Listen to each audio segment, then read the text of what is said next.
Yo, what's up, gamers? Aaron Shack here, and we are live on Shackcast number 56 this evening.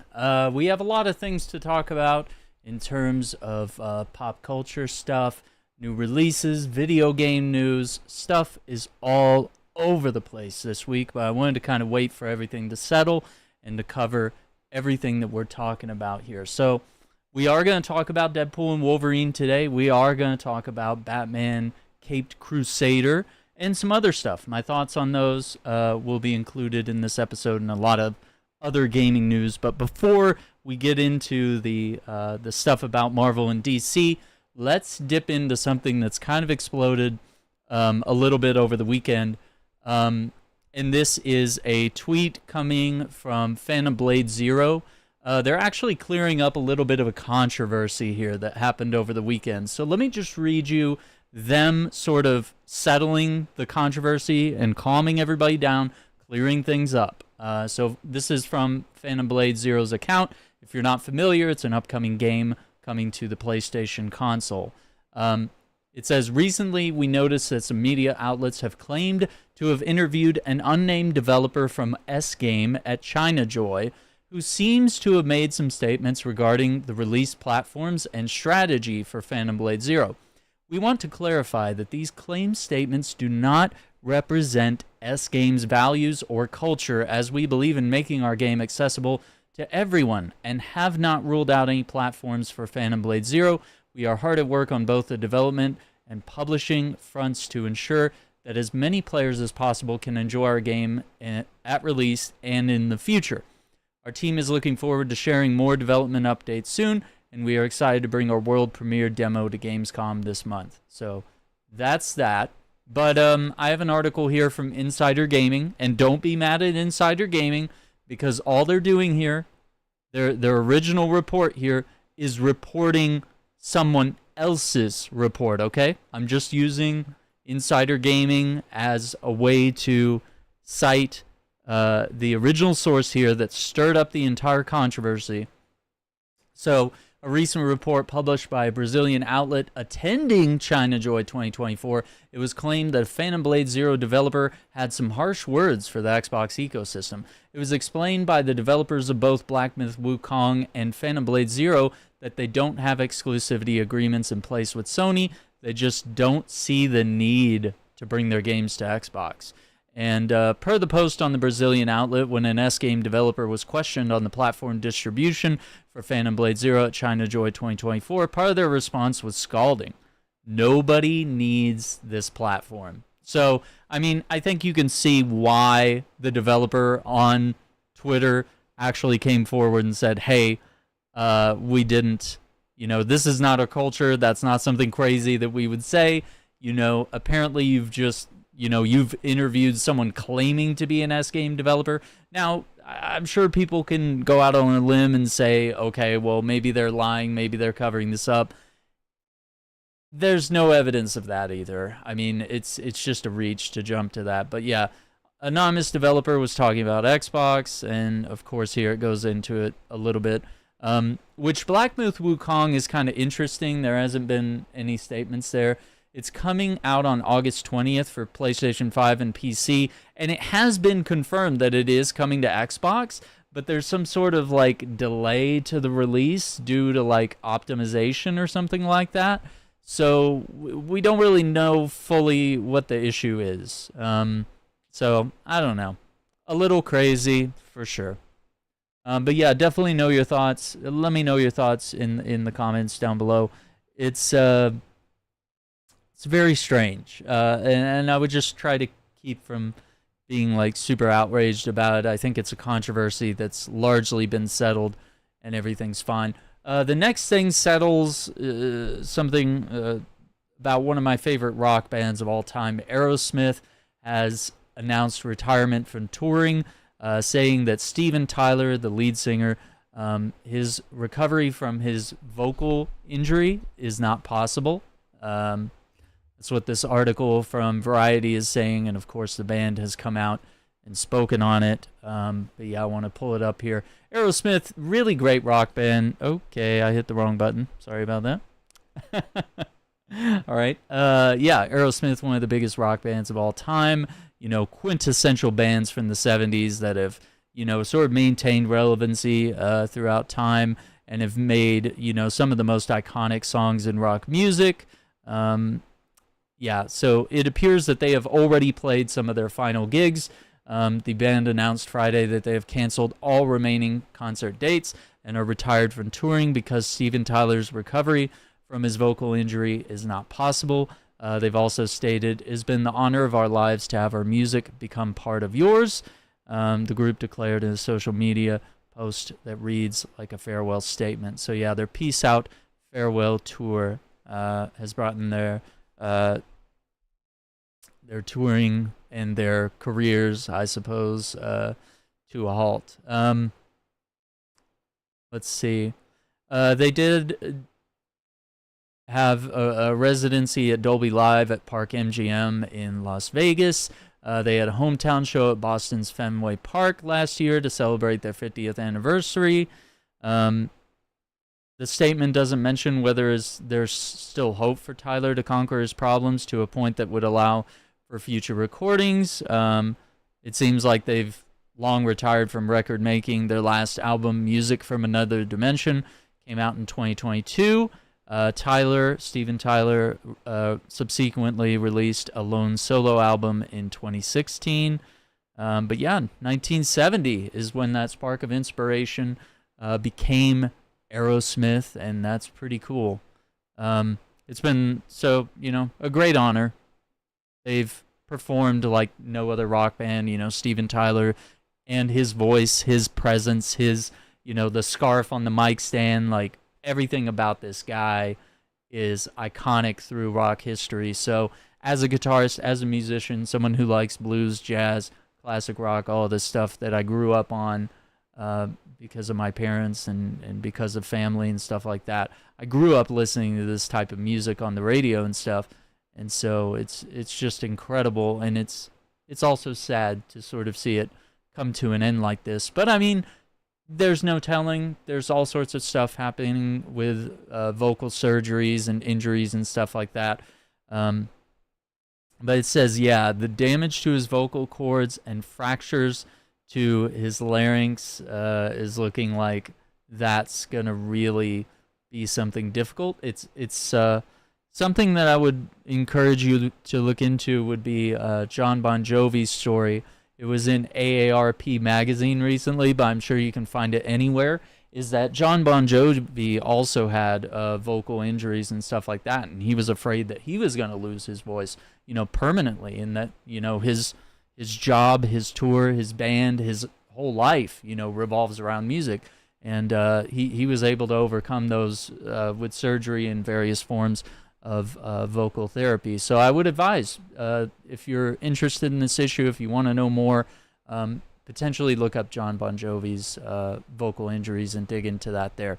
The next thing I want to talk about is Glen Powell, the star of the Twisters movie that is in theaters. I just wanted to say that this is my thoughts. I posted this on Twitter. He gets what movies are about, and he's in Twisters, the perfect summer blockbuster. So what did he say about the movie theater experience? He's like 36 years old or so he's technically, a millennial, getting towards the elder side. A lot of millennials are in their 40s now. He said, "When I was a kid during the summer, I begged my parents to stay in the movie theater all day. Not because it had the best air conditioning in Texas, which is usually true, but because summer movies were designed to give you your money's worth. And I always got to share that cinematic experience with a theater full of people who were on the same ride with me and left with the same rush. So seeing the universal response to Twisters has really been a dream come true. Whether I have the privilege to be on screen or I have the joy of seeing in the theater, nothing makes me happier than the movies." That's pretty cool. So just wanted to share that with you. I know the movie theaters are kind of on the outs a little bit. Some people are saying, ticket prices are up. Not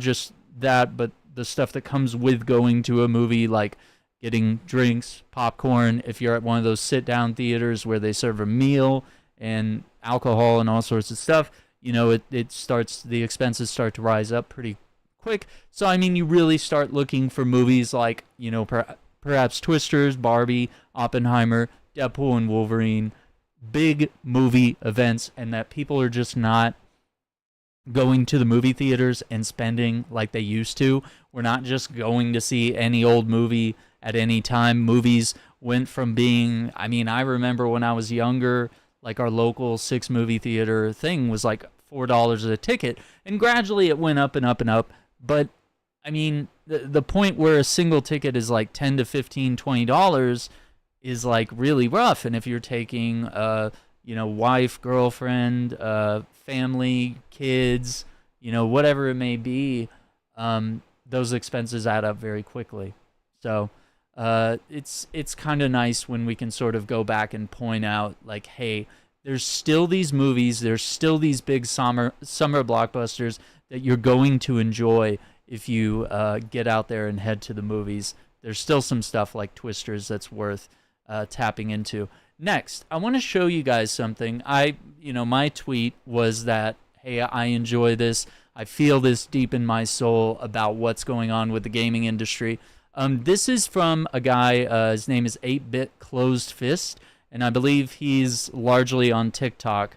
But I wanted to have us sort of listen to this video because he really talks about like hate reviews and negativity in gaming culture, and this is something that I feel very strongly on the gaming channel. So I just wanted to have us play this audio and listen and sort of react to it. So I'm going to let the whole thing play before I really chime in.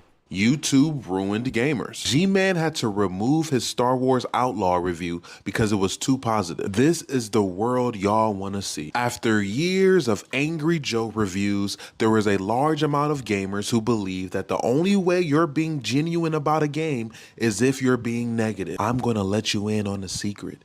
Me and every single content creator you've seen on this app knows for a fact that it is much easier to get engagement being negative than it is for being positive. Bashing a game is a layup, whereas saying something positive is a much harder shot. It opens you up for much more negative comments. It opens you up to seem less genuine. Why is that? I don't only blame the YouTubers who in the early days of the algorithm figured out that if they come up with something rage-inducing, you all will engage with it much more. It's not just the listener's fault for believing that anger and rage is somehow more passionate and genuine than calm positivity. It's all of it. I can promise you this. If you run across an account that is mostly rage and anger and negativity and another account that is mostly positivity, the positive one is probably more genuine. Unfortunately, most gamers nowadays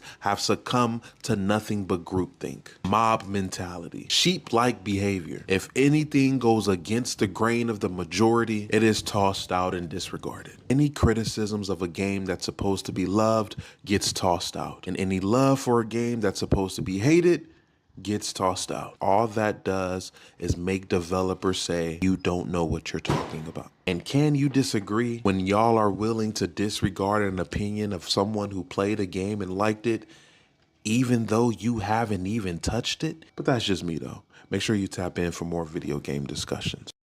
He's great. I like this video quite a bit. I think he's got a solid take on this. I know the specific video that the creator he's talking about made is actually about Star Wars Outlaws, and it's, I guess, someone with a positive review on it, and he sort of hinted at this. You know, if you're praising something like Elden Ring, or you're praising something like Suicide Squad, but it's meant to be hated, and it feels like everyone in the gaming world is hating on that one thing, I think sometimes the angry and hateful reviews come across as more passionate, like he said, and that the people like me who are a little more calm and rational, even when I dislike a game, I can still tell you whether that game is going to be for you or not. Which I might actually... YouTube ruined gamers. Oh my God, I played it again. Let me see. But yeah, I think he's got a really solid idea on that one. And let me see if I can find, it might be easy to browse through the media clips here. Shouldn't be super far back. But yeah, I think a lot of people just sort of ride the negativity and the low scores, and if this game has a Metacritic score of this or that, or something has a Rotten Tomatoes score of this or that, then they start comparing one score to another, and that's one of the big reasons why I don't do scores on the channel. I just simply post if I recommend a game or if I don't recommend a game, and I provide you with enough information and context to understand whether perhaps you might like the game, even if I don't. I understand that my experience is anecdotal. It's only my subjective experience. My experience is not an objective experience. It's not possible for there to be a single objective experience of those types of things. But yeah, I wanted to see if I could quickly find, I keep posting this video, which I think would really tie this together and really talk about how I feel about both movie and game reviews and pretty much anything in pop culture nowadays. I'm getting pretty close to it somewhere here, but I just need to keep it like hotkeyed or something, because it's a video that I just keep referencing here on the channel and of course on the podcast. So I'm just going to give it a little bit of a second here as I dig through some stuff. I know it wasn't this far back, but yeah, it looks like it's just getting lost in all the tweets that I'm doing. But hey, how's everyone doing today? Shackcast episode 56 tonight. We've been talking a little bit about video games and video game reviews and some of the latest news and a little bit of controversies, which I'm sure we'll probably dig a little deeper into. We have a few more things to talk about later in the show regarding gaming, and then of course I want to talk about Deadpool and Wolverine, as well as Batman Caped Crusader. Sheesh. I really thought I had this queued up somewhere. Let me try one more spot because I keep all these type of things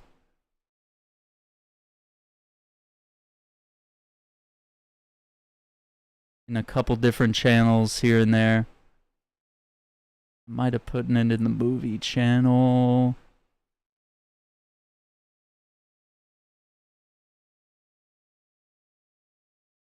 No. Okay, let me try one more thing.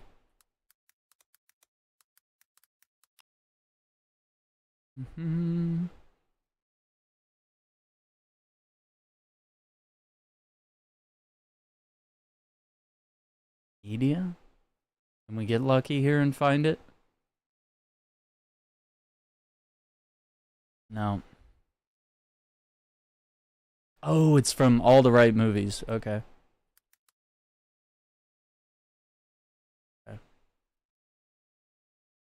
I'm on the right chase here. Hey, I appreciate that. Yeah, so we're doing a little bit of a impromptu thing here. I'm trying to find that exact post, but some of these channels post so many things. But it was a really relevant conversation on what is a good review and what even a bad review can tell you. Yeah, I just need to like save this in a folder or something. Save this video so I can pull it up quickly. Jeez.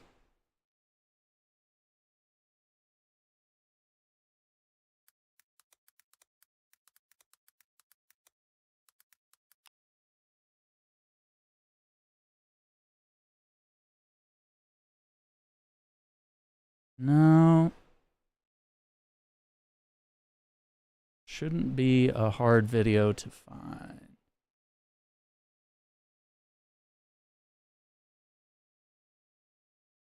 Dang it, it's Our next movie. Nope. want to play anything crazy here.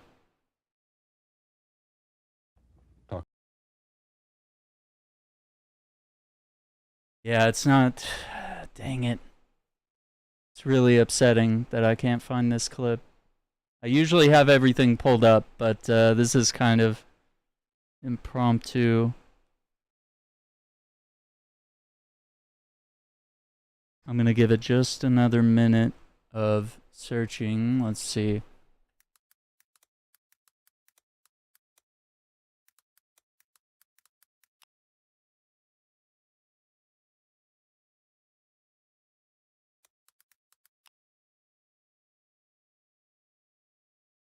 Yeah, it's becoming really hard to find this. I don't know why.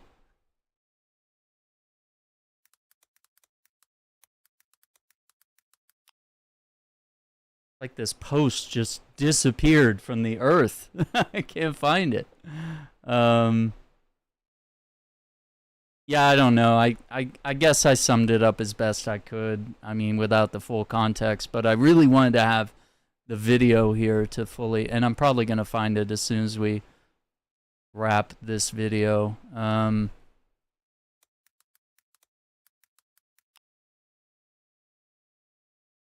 Where is Ebert? Is this it? There has to be some reporting in every review. Yep, here it is. Here it is. Oh my God, I finally found it. Okay.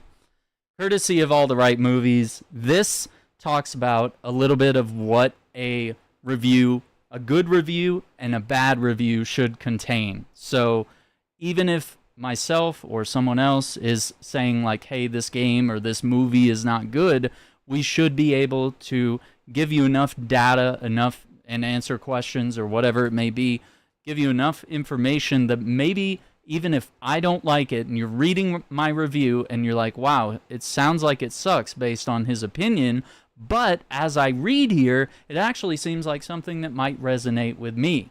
That's what I want to do. I don't want to be the person that is the one true God, you know, the YouTuber that you go to get the one true thoughts and to shape your thoughts and opinions on. You know, I want you to take the information and do what you will with it, potentially look into what other people think, and then make your own decision. So here we go. This is Roger Ebert, there has to be some film critic. in every review. I mean, first of all, you have to play fair with your reader. Here's what I think a movie review should do. The first thing it should do, it should give some notion to the reader of what the movie is about and what it is like. If you play fair with your reader, you can give a movie a bad review and they'll still be able to read that review and know that they would like to go see that movie. You shouldn't just, you know, blast it in such a way that the reader would think no reasonable person would ever want to go to this film. You have to give the movie its day in court too. There has to be something in there that conveys what the experience is like. Then, secondly, there should be a first-person tone. Now, one thing that people forget is that of the average readers of a newspaper, probably less than 1 or 2% will ever go to see any of the movies that you review. And this could go on with books, concerts, theater, and so forth. So the second thing you have to do is make it entertaining to read for somebody who is only going to read it. You know, like every Sunday I read all the book review sections, but I don't read all the books. I want to know a little bit about what's going on so that the piece has to be entertaining. Anybody who has 50 cents to buy the paper should be able to open up to the movie review, read 1,000 words, and enjoy themselves, whether or not they're going to go to the movie. Boom. Okay, so Ebert and Roper were legendary critics in their time, and of course, Ebert still being alive and still doing reviews. But I think he has a really strong point there, is that, you know, some people might just look at reviews and never play the games, and they just want to know, like, is this good or not? Not everyone is going to a review with the intention of, hey, I'm going to make a purchase or what have you. But yeah, let me actually copy pasta that into a folder. I don't want to lose that because I feel like I'm referring to this video a lot lately. And I thought I had it on hand somewhere, and I really struggled to find it today, but I'm glad we got to listen to that.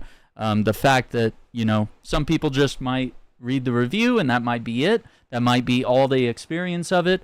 And so your review needs to be both informative and entertaining enough. And of course, include your opinion, but I think you need to include enough of the facts that you can go on from there. Appreciate that.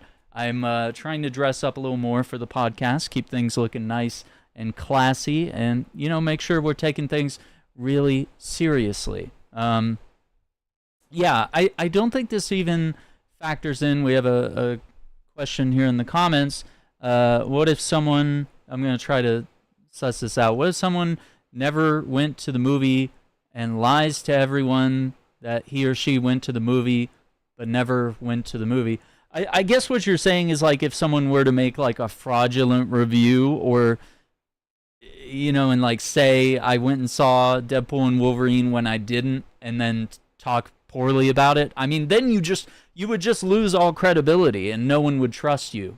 But I think there might be like a double-edged sword to that, because with the Star Wars Outlaws thing that he was talking about in context was that people are talking about a video game that either only select reviewers have been allowed to play ahead of time, and there's also a lot of reviewers that have not been allowed to play the game, like, at all. Like, there's a lot of us, including me. I haven't been able to play Star Wars Outlaws yet. I might not be big enough for that type of opportunity. But yeah, for people like me, or smaller, or just people that were not invited to those opportunities to speak crazy things about a game they've never played, or a movie they've never seen that's not in theaters yet, sure, it's okay to have like kind of a first glance, first impressions type opinion of just like seeing a trailer and being like, okay, that looks like it sucks. But I mean, you really don't know until you're playing the game and it's physically in your hands. And I've noticed this about a lot of games, whether it's Suicide Squad, Gotham Knights, you name it. Like, I kind of knew watching the videos, I was like, it looks fun, and it also looks like kind of not fun. You know, there's certain aspects that don't look right, but maybe it's just like the person I'm watching is inexperienced, or this is like a setup type of game capture where it's like everything is meant to be ideal, like the Division E3 trailer so many years ago, right? So, I mean, there's that. But yeah, if you haven't seen a movie, or if the movie's not out, or if it's like a video game, it's kind of the same thing, and you haven't been given said opportunity to play the game and then talk about the game, and you're not obeying your embargoes, you're potentially breaking embargoes by showing footage or talking about stuff early when you're not supposed to have set loose those reviews until a certain date. That's why we see a lot of movie and game reviews all come out at the same time. That's usually when the embargo breaks. Yeah, I mean, if someone's like saying crazy things about the new Superman movie that's not even out yet, like, we don't know anything. Like, I mean, you can look at pictures and stills of the production, or you could look at the suit and say that sucks, or you could say, okay, I've never liked any of James Gunn's movies, I guess. I mean, but like, trying to review the movie right now when there's not even a trailer, there's not even like pre-release footage of said movie being out there, that's just crazy. Like, it's just, there's no sense in that type of stuff. I wouldn't sweat it. I wouldn't sweat it at all. I wouldn't worry about it. Moving on, I have a few other things that we want to talk about today. Okay,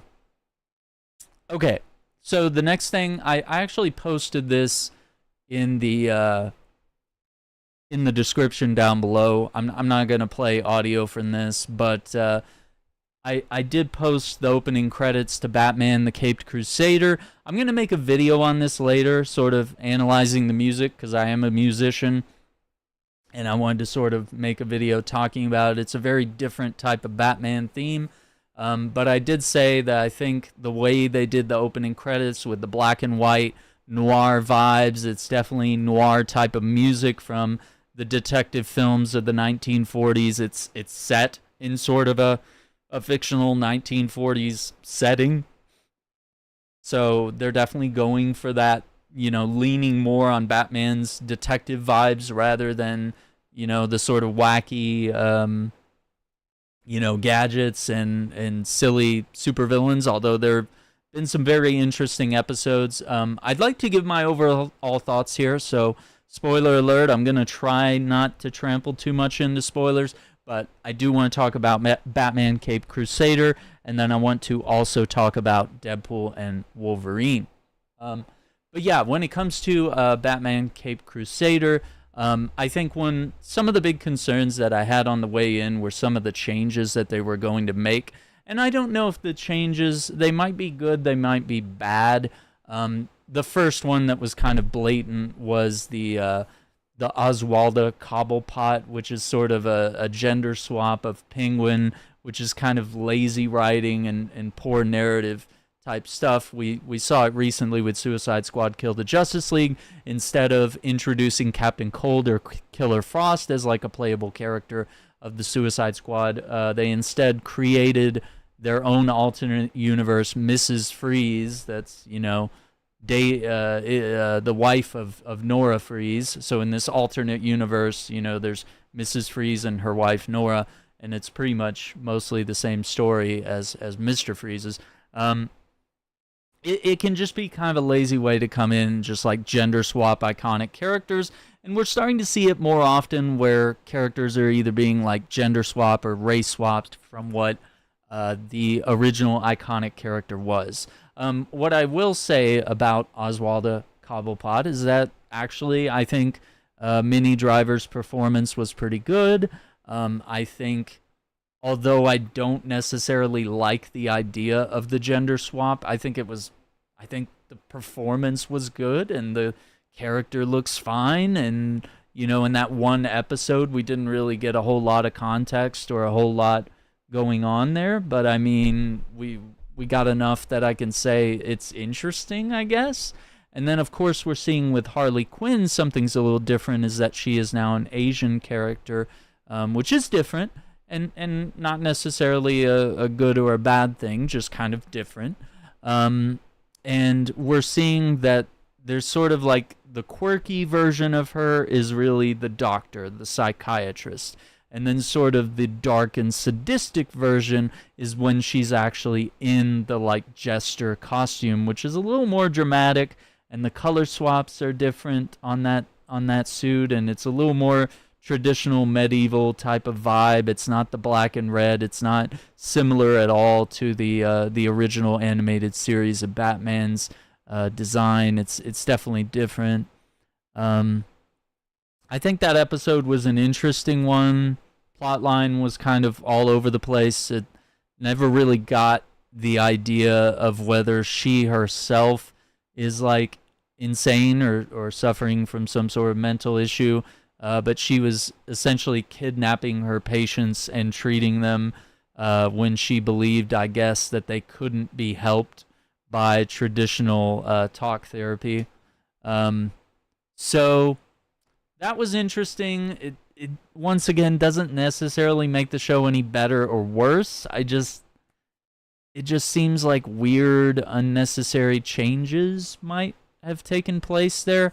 And I know I feel like I'm kind of like not taking a hard line by saying this sucks or I loved it, but it really just kind of leaves me in like it's neither here nor there type of feeling. But the rest of the show, I think the art style, the animation, the noir vibes, some of the 3D scenes that you sort of get when they're driving these old-timey 1940s cars are really interesting. I'll show it on screen as the credits here are sort of looping. But yeah, even Batman's car has this like 1940s roadster type vibe to it.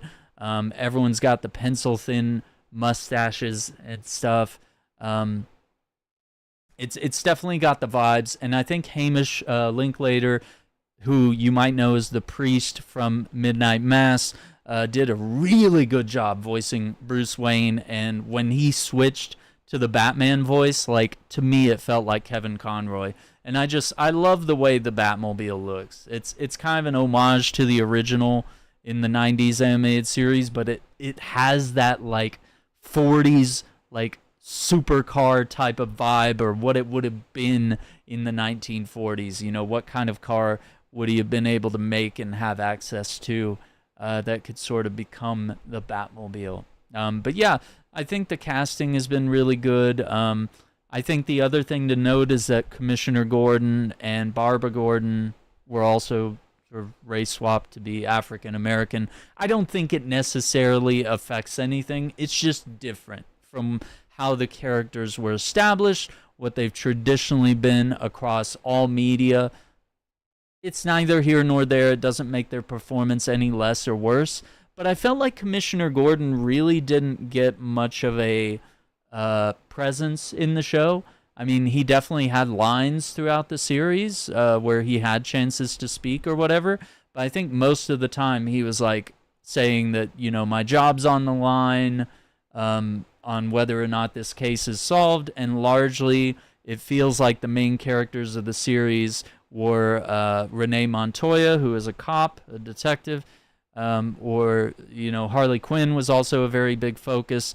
And then, of course, you know, Batman and Bruce Wayne were back and forth. And then Harvey Dent, you know, and of course, leading into the Two-Face moment there. It felt like the main characters were mostly revolved around Montoya and Harley Quinn and Barbara Gordon. Like, it felt like they had the most screen time. And, you know, we didn't really get any moments with Commissioner Gordon that felt like strong like the original series. He didn't feel like he was a key part of the plot. He was mostly just there in the background as things were happening. He didn't really get any interesting moments with Batman. So, I don't know. It's interesting. It's going to be really cool to see how the story develops. But yeah, so far it's just been Batman. Yeah, great question. But yeah, Barbara Gordon is in the show. It's just that no one is sort of cooperating with Batman. Of course, since it's the 1940s, it's like it's Batman and it's Alfred, and like the Batcave looks kind of slim. Like it's really just the car and the map. If you remember the map from the 1966 Batman TV show, you know, where they had that like glass chalkboard map of Gotham. That's actually in the show, and then there's like some weird gadgets and stuff in the background. So it's like he doesn't really have all his tech. And another thing that you'll notice about his suit is it's a huge throwback to like the OG like original issues of Batman. He doesn't have the purple gloves, but they're black, and so it's not really, he doesn't have the gauntlets with the spikes on him. So he hasn't really evolved to that point yet. And I think it's kind of another way of how the show is focusing, not necessarily on like a year one or a year two type of thing here. You know, he already feels confident about himself and knows what he's doing, but he's still largely considered a vigilante, and the police are obviously after him throughout most of the series, which I think is the best way of interpreting Batman. Batman does start to get a little boring when the cops consider him too much of an ally. I think it's always nice to have that tension of he might go further than the cops will, and that he is also hunted by the cops, and he has to sort of maintain the persona of being in the shadows and solving crimes outside the law, but simultaneously arresting subjects to later be picked up by the police. So yeah, seeing the gloves is interesting, and of course the ears are a little more anatomically correct for a bat, but I actually hate the ears on the cowl. Like they're really like far apart and towards the back, but like I said, it kind of looks more like a real bat, and it looks more like how the original comics depicted him. And of course the bat symbol is just like a tiny little black bat. It just seems, the word I reach for is lazy, but I just wish they went for a more iconic bat symbol on the chest. Doesn't matter what it is, I could probably be happy. But it's kind of that one of where the animated series switched art styles after a while, and then it gradually got worse and worse, and it was lazier and lazier with the color palette. I don't remember what season that happened. It's been a while since my rewatch of the animated series. But I highly recommend the show. I think it's really great. If you have Amazon Prime, you can check out all 10 episodes of Batman Caped Crusader. It just dropped on August the first, and all the episodes are available.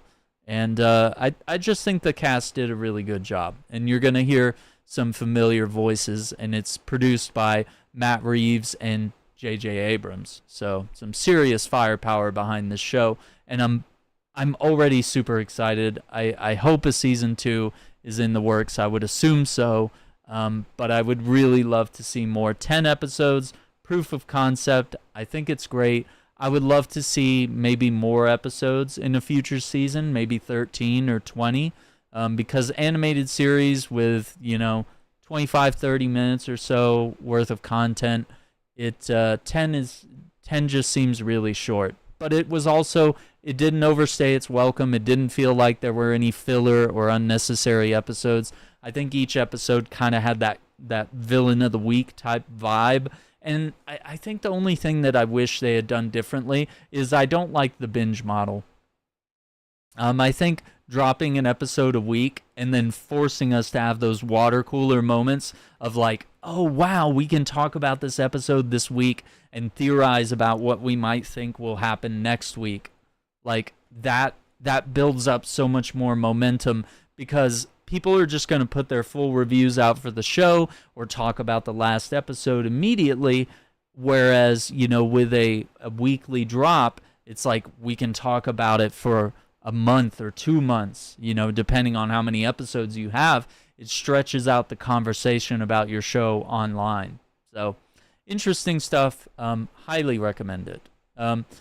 When it comes to Deadpool and Wolverine, if you don't want any spoilers, I invite you to plug your ears or circle back when I'm through with this segment, or come back when you have seen the show and you're not worried about it. But I have to say, Deadpool and Wolverine has done, I'm going to try to be light on the spoilers, but we might get into some just because it's impossible to talk about. I appreciate that. It's impossible to talk about without letting something slip. It feels, because the show has a lot of cameos. It's a great movie. I can just say go watch it. It's literally one of those movies that it's worth being in theaters and seeing these cinematic moments and freaking out with everybody else in the theater and laughing and having a good time. And that's what it is. Marvel is back. It doesn't mean that other Marvel movies are going to all of a sudden be great.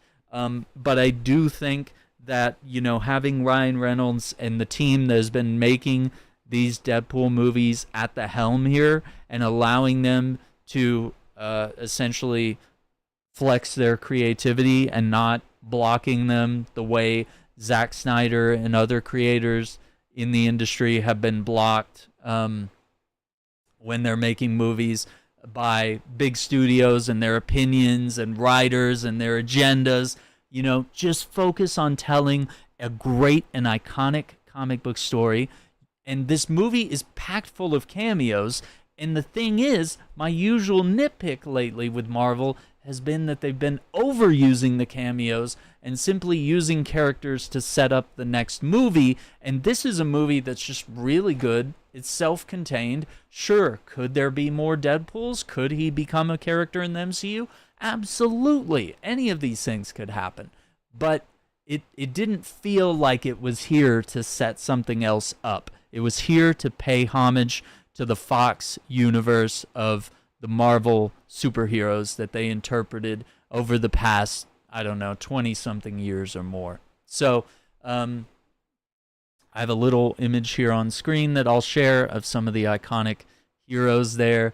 But Channing Tatum finally getting his moment as Gambit, Jennifer Garner returning as Elektra, Daphne Keane returning as X-23, and of course Wesley Snipes returning as Blade, Hugh Jackman as Wolverine, just absolutely killed it as this alternate universe Wolverine, and of course Ryan Reynolds, completely proving that he is the best person to play Deadpool and to helm that franchise.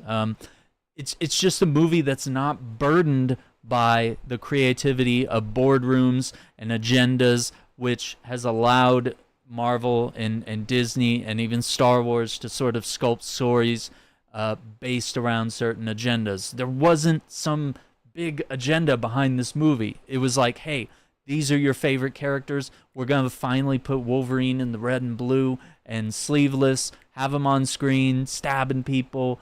You know, we're gonna not dishonor the movie Logan by doing this. We're going to have one of the best intros to a Deadpool or just any movie in a while. I think that was an incredible introduction. I think Channing Tatum, ironically, like I was like, how is he going to sound with the Cajun accent? But I think he did it. I think he killed it. And it's kind of ironically funny how it just all plays out. And you get to see all these other iconic heroes. Chris Evans knocks it out of the park. And of course, a lot of other sort of cameos from characters that showed up in the Marvel movies of the early 2000s kind of get their swan song in this movie, as, you know, Deadpool sort of reunites the less popular and the forgotten heroes of the past 20 years that, you know, were kind of stuck in Foxland while Marvel was building up their universe elsewhere.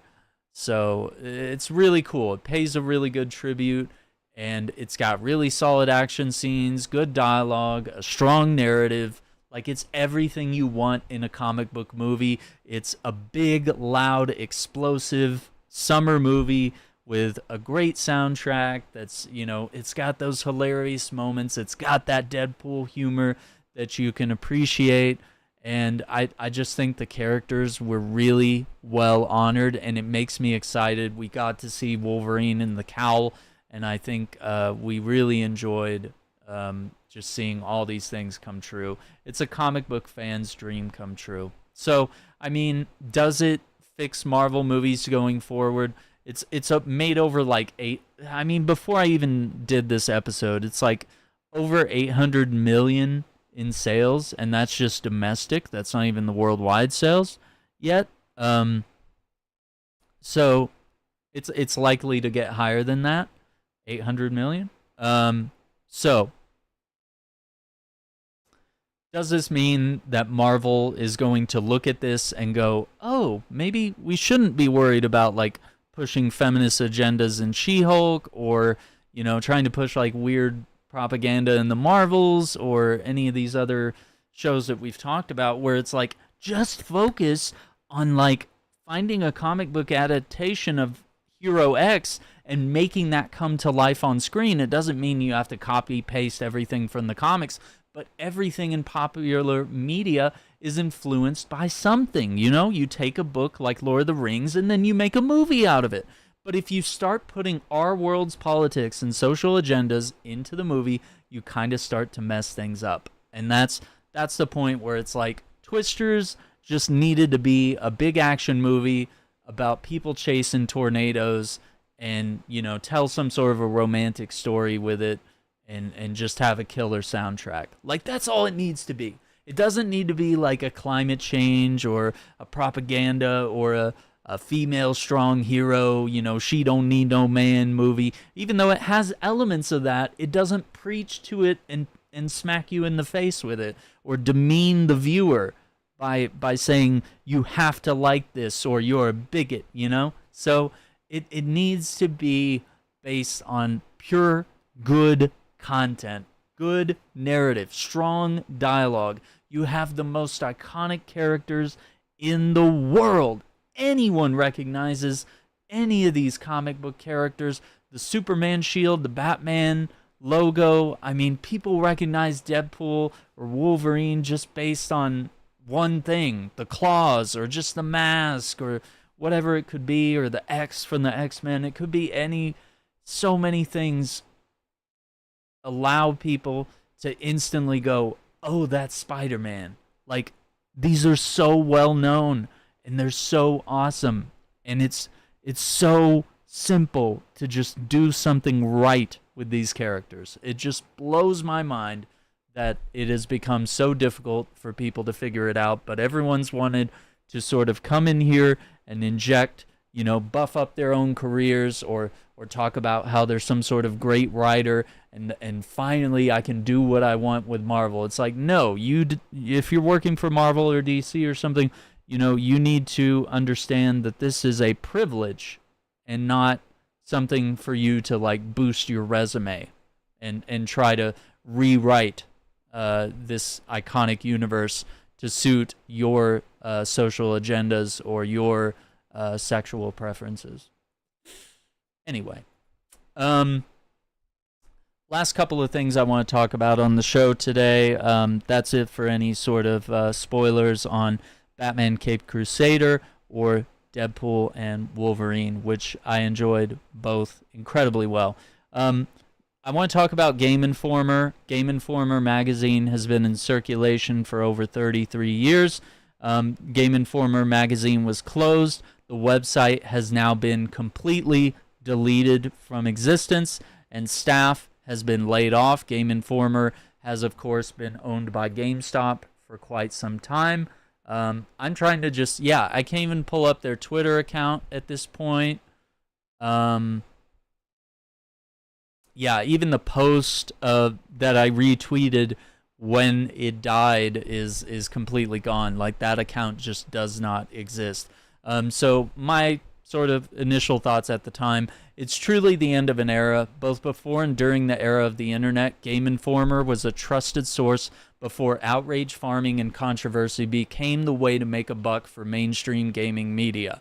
I sold many subscriptions working for GameStop back in the early 2000s, and some of the best issues still grace my bookshelf. Hopefully we can honor Game Informer with proper reviews that refer games to the right people rather than simply praise or bash them with our so-called definitive subjective experiences. A good review, or even a bad one, should let someone know if they would enjoy the product, even if you didn't. And once again, that's me sort of chiming into what Roger Ebert said about reviews and whether a review is good or bad. It can still be informative. It can still be useful.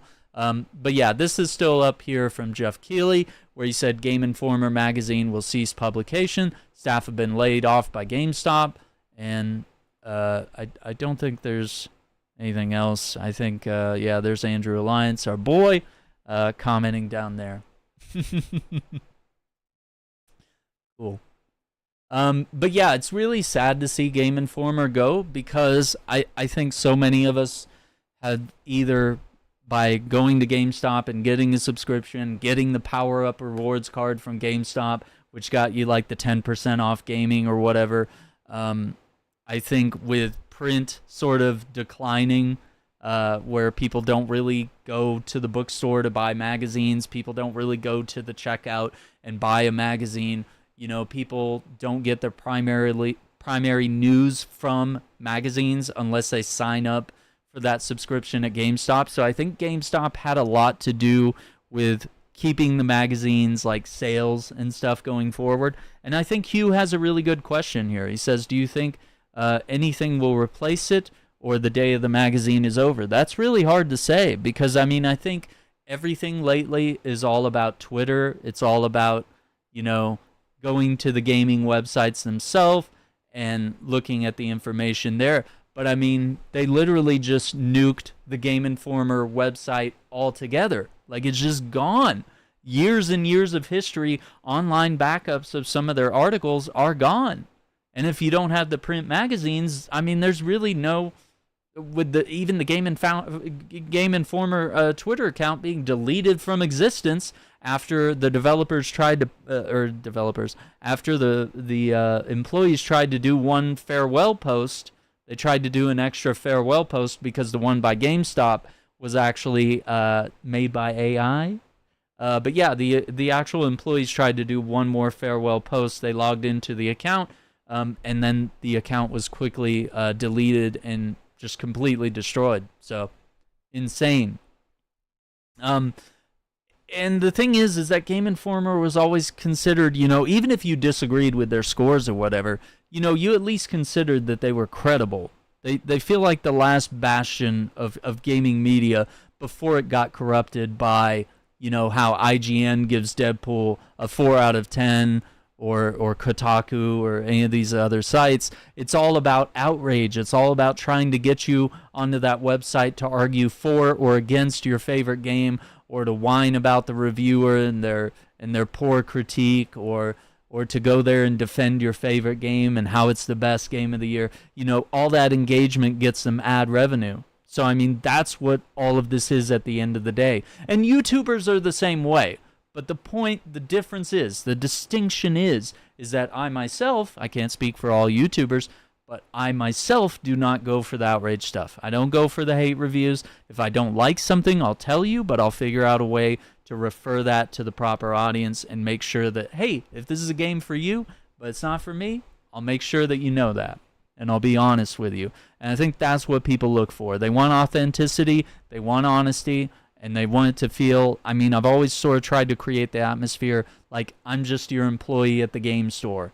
And you ask me a question about a game, and I just try to tell you, not just my opinion, but try to tell you the facts and let you form your own opinion and not let me be the God or the be-all, end-all of all things.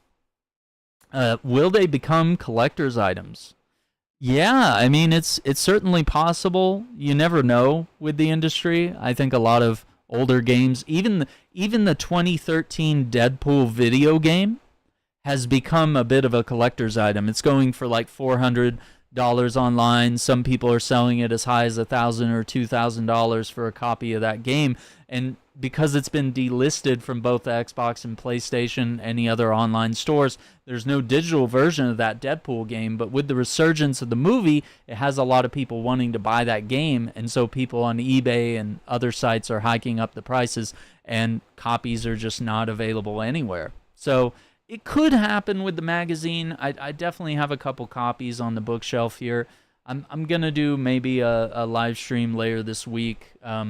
I think I'm going to do it on my phone, actually, so we can just kind of like walk around the room, and I can do a bit of a tour. We can look at my comic book collection. We can look at some games and stuff that I have here on the shelf, and things that I want to do on the channel, and just kind of, give people that behind-the-scenes glimpse that they might enjoy. So, I mean, yeah, there's total plausibility that this could, those, certain copies, high-value ones, maybe where Spider-Man or Superman or Batman was on the cover, or, that time Uncharted was on the cover, but they didn't, they had, like, the version 1.0 of Elena. It wasn't the final version of Elena. Or even the Alpha Protocol issue that looked like Adam Sandler was on the cover. Like, it was a weird bit of art there.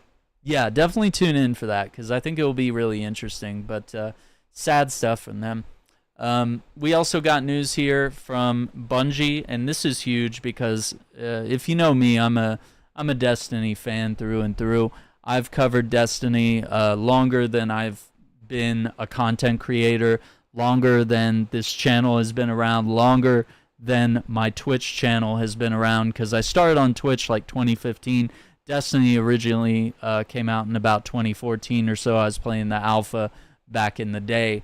But yeah, we can check out some of their statement here.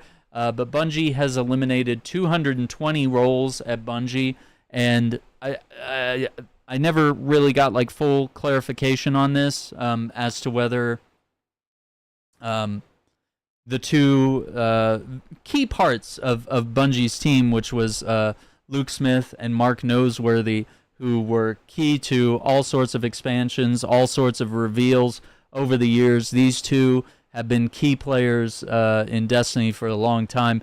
They were also a part of these layoffs. It's unclear whether they negotiated to go somewhere else or if they were just let go like everyone else. I think news on that is just going to sort of, go left and right as we move on, because I think they said that there was a certain amount of these roles that would be absorbed by SIE, which is Sony Interactive Entertainment.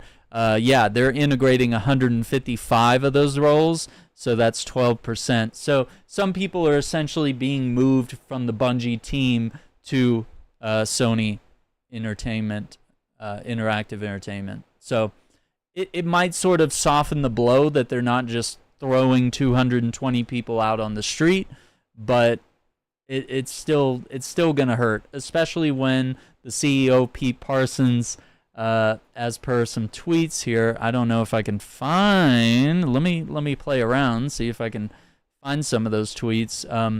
But apparently he was inviting some of the employees to come to a, like a get together at his house, and admire all of his sports cars and stuff that he's bought with all the money he's made, while some of the other employees here have struggled to make enough money for groceries.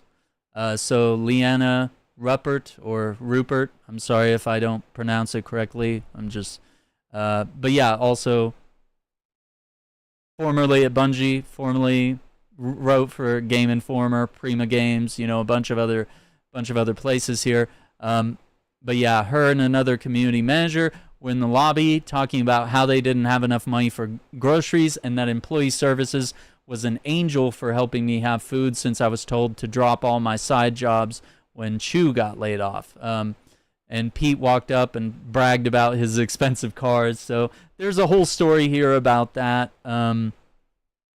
And very unusual how they were immediately let go in the layoffs. It talks a little bit about how QA has been treated. I think she probably has a thread going through all that.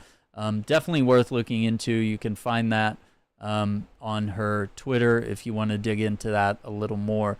But yeah, layoffs are painful. They already let go of a lot of people before the final shape, and I think some of that might have been, I talked with Andrew about this a little bit. We've had some open discussions about this, that maybe they did have a little too many people on, and people with ideas that were counterintuitive to what Destiny is, because Lightfall had some interesting things, but for the most part, it didn't feel like Destiny. And when the final shape came out, it felt like Marvel's Endgame, but for Destiny. And it felt like that team, trimming the fat and figuring out the people that are key to making the best Destiny experience possible, and then also delaying the final shape by several months to make sure that this was the best thing possible, and potentially made them the most amount of money. And they are saying here that, especially following the success of the final shape, like, it's kind of crazy that these so-called economic realities here and exhausting other mitigation options has led them to just laying people off. And it's also been stated that they have potentially, when they were negotiating Sony to buy Bungie, was that they were saying, like, hey, we could help you with this, and this, and we're making this from Destiny 2, and we've started work on Marathon, and that's looking cool, and that's going to be another live service thing. And then of course them working on something that they had under the code name of Payback, Codename Payback. It was going to be like some sort of like hero shooter gotcha. I've heard different things. Some people have said it was going to be a gotcha game, but the most prominent one I heard was that it was going to be like a hero shooter in the Destiny universe, where you'd play as like Ikora, Zavala, or Cade, or whatever, and it would be like a third-person shooter taking place in the Destiny universe. And so rather than working on a Destiny 3, they were kind of trying to figure out, like, how can we cash cow the series, and obviously making an Overwatch-style game in the Destiny universe would, I guess they figured that would just make them infinite money, as well as, putting out Marathon and stuff. And so because of these layoffs, they've stated what they're going to do moving forward is that future expansions to Destiny will be much smaller, similar to something like Shadowkeep, where, you might have a new location and a little bit of a story, but, it's not going to be some insanely incredible thing. I don't know what this means for the future of Destiny, as to whether things will start winding down, or if, I don't know. It's really hard to tell. I don't know if there's more story to be told, or if this is going to affect some of the content that they've already promised for this year, if some of that's going to have to, switch plans from their episodic plan to now this two small expansions a year. They'll move away from the more larger expansions, which are once a year. So I don't know. I just don't know how this is going to affect Bungie going forward, having lost. I mean, they even lost the people that did the music. I mean, Michael Salvatore was key to the Destiny music. So I mean, I don't know what they're doing with trimming the fat here.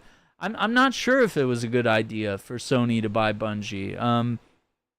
You know, Bungie did really well being independent, but I also see here that it's possible that some of the leadership or whoever's in charge here of making some of these boneheaded decisions that we're talking about tonight is that they're not really focusing about their main flagship game, Destiny, and how to make it more effective and how to make sure that they're putting out the best product so that people want to spend their money on it. I think another critique that's come out is that they've said that they are upset with the fact that the Destiny's main player base is skewing older. It's people in their 30s and 40s and stuff.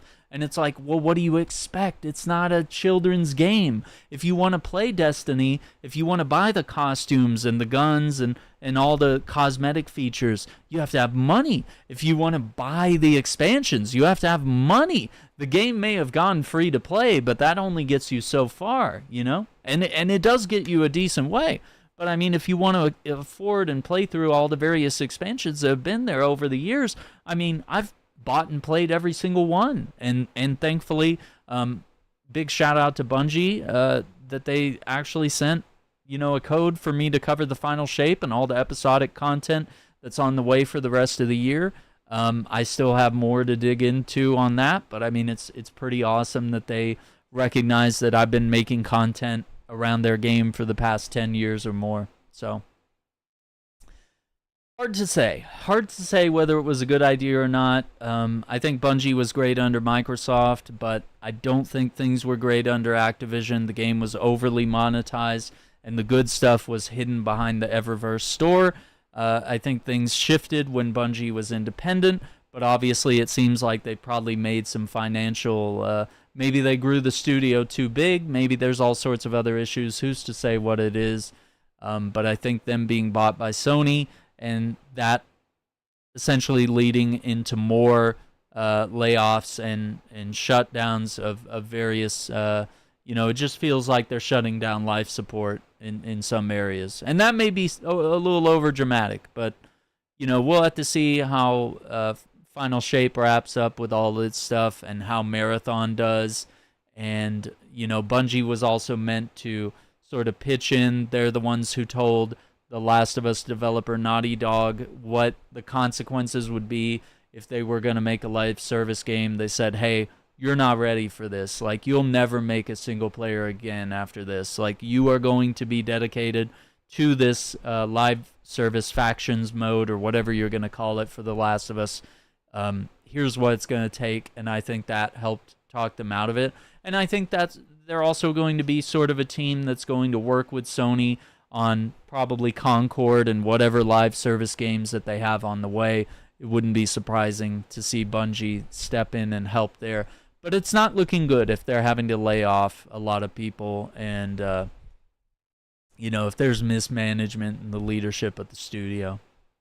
So scary times ahead. I'll definitely have to see if we can have a conversation with Andrew at some point this week. I think our schedules have just been a little wonky back and forth. My availability, his availability has been back and forth. But I know me and him, Andrew Alliance, like to have our talks about Destiny, and we have a lot of moments where we play that game together. So it's been a good time playing that. So they have stated that Codename Payback was canceled and that Destiny 3 was never planned. It's not that they would never do Destiny 3, it's just that they weren't actively working on that. And I think that's a good thing because, I mean, I think Final Shape needed to land, and I think Destiny just needs to be a game. It doesn't need to be a game that has sequel, because you lose the raids, you lose the strikes, you lose the Crucible matches. Every time you make a new game, it's like, everything in the past gets tied to those older games, and when servers get shut down, those are gone forever. So I think you need a way like World of Warcraft where you have the experience all under one roof, and I wouldn't be opposed to a Destiny 3 someday to sort of serve as like a, hey, we're going to raise up the graphics, we're going to raise the roof on, you know, how much content is in the game, we're going to bring everything from the past and bring that forward and put it in there. Yeah. Oh, dude, that's so awesome. I have all the, you know, most of the special editions and collector's editions of all those, and I've been very tempted to do like a sort of a retro playthrough of the original Destiny, because a lot of my coverage was on the Xbox One back in the day, but I did pick it up on PS4 a while back, and I was like, how cool would it be if we just like kick back and played Destiny 1 from the start on PS4, brand new account, like no nothing, none of my favorite guns, you know, just like start fresh and see how it goes, because pretty much on the Xbox One, my vault is full. I have all the guns. I mean, not all the guns, but I have a lot of the guns. I definitely soaked my life in, especially into Destiny 1 and thousands of hours into Destiny 2 as well. So, yeah, Taken King was dope. Great expansion. I mean, it's sad to see people that I knew that put out expansions like the Taken King, Luke Smith, and Mark Noseworthy no longer being at Bungie after this. It's sad. It's scary. The best way I can spin this is that Bungie will never be the same. Now, we can either take that in an optimistic way, in that Bungie will never be the same. It has a chance to potentially evolve and become something greater, right? Or that Bungie will never be the same, and this could be the downfall of the studio, of Destiny. I don't want to get all gloom and doom. I don't think things will go that way, but, you know, certainly laying off a substantial portion of your workforce could be a bad thing. So, I mean, that's all I really have to talk about today. This has been Shackcast episode 56. We've been doing episodes live recently. It's been really fun to sort of have the back and forth and thoughts on all the news and the games and all this pop culture stuff that we've been talking about recently. Thoughts on the new Black Ops game. I can give you like a little bit of a synopsis. I think it looks interesting. I think the optimization of the movement system is really cool. Everything that I've seen, especially from the Xbox showcase, I think them giving us that extra glimpse into Black Ops, the campaign, all that stuff. I need to actually check out Black Ops Cold War. I think I need to play that before this new game comes out. So we might have to do that pretty soon on the channel, maybe a quick run through of the campaign, because it was inconvenient. Cold War came out and I just didn't have time for it. I was very excited for it. It looked awesome. But I want to play that because I think some of the characters are going to be in the new Black Ops 6, which I think it's really cool. They're kind of playing with this like Cold War, and there's like, you know, some presidents from the 90s are being referenced here.